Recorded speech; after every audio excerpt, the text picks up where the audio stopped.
আসসালামু আলাইকুম দর্শক শ্রোতা, আজকের ভিডিওটা আপনারা দেখলে সত্যিই অবাক হবেন, কেননা ভিডিওর মধ্যে এমন কিছু নিয়ে আলোচনা করা হয়েছে যা সত্যিই অবাক করার মতোই।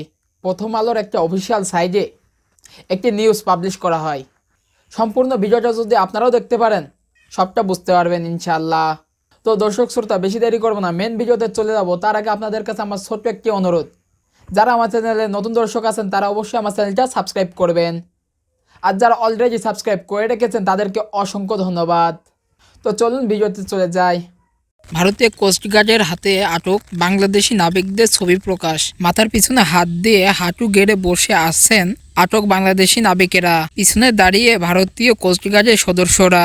গতকাল সামাজিক যোগাযোগের মাধ্যমে এমন ছবি পোস্ট করেছে ভারতীয় কোস্টগার্ড। আটক বাংলাদেশি ৭৮ নাবিকসহ দুটি ট্রলারের ছবি প্রকাশ করেছেন ভারতীয় কোস্টগার্ড।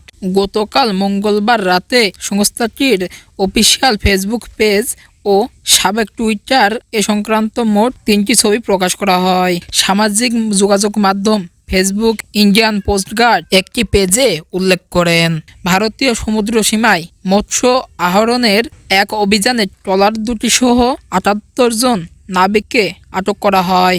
নাবিক সহ ট্রলার দুটি প্যারাদ্বীপের কাছে নেওয়া হয়েছে।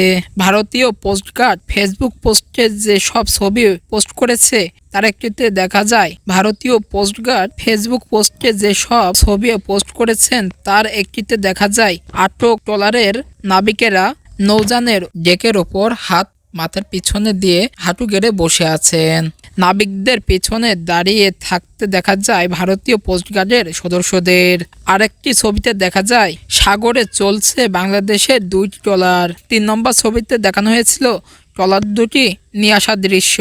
ভারতীয় কোস্টগার্ডের হাতে আটক এই দুইটি নৌযান হলো এফভি লাইলা 2 ও এফভি মেঘনা 5। এফভি লাইলা 2 ট্রলারটি এসআর শিপিং নামের প্রতিষ্ঠানের, অপরদিকে এফভি মেঘনা 5 নামের ট্রলারটি সি&এফ এগ্রো লিমিটেড মালিকানাধীন। সি&এফ এগ্রো লিমিটেড নির্বাহী পরিচালক সুমন সেন প্রথম আলোকে বলেন, সোমবার সকালে ট্রলার দুটি বাংলাদেশের সমুদ্রসীমার ১ নটিক্যাল মাইল ভিতরে মাছ ধরছিল। এ সময় ভারতীয় কোস্টগার্ড ট্রলার দুটি আটক করে নিয়ে যায়। এখন যেহেতু ভারতীয় কোস্টগার্ড আটক করেছে বলে ফেসবুকে জানিয়েছে, তাই আইনি প্রক্রিয়ায় যাদের উদ্ধার করা যায় সেজন্য বাংলাদেশ সরকার সংশ্লিষ্ট পক্ষকে জানিয়েছি আমরা। নৌ পরিবহন অধিদপ্তরের মহাপরিচালক মোহাম্মদ মাকসুদ আলম গতকাল প্রথম আলোকে বলেন, ঘটনার পর বাংলাদেশের কোস্টগার্ড সহ সরকারি সংস্থাগুলো ভারতের কর্তৃপক্ষের সঙ্গে যোগাযোগ করেছে। ট্রলার দুটি উদ্ধারের পদক্ষেপ নেওয়া হচ্ছে।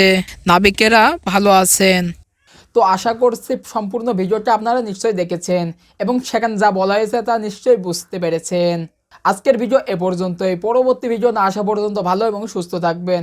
আল্লাহ হাফেজ।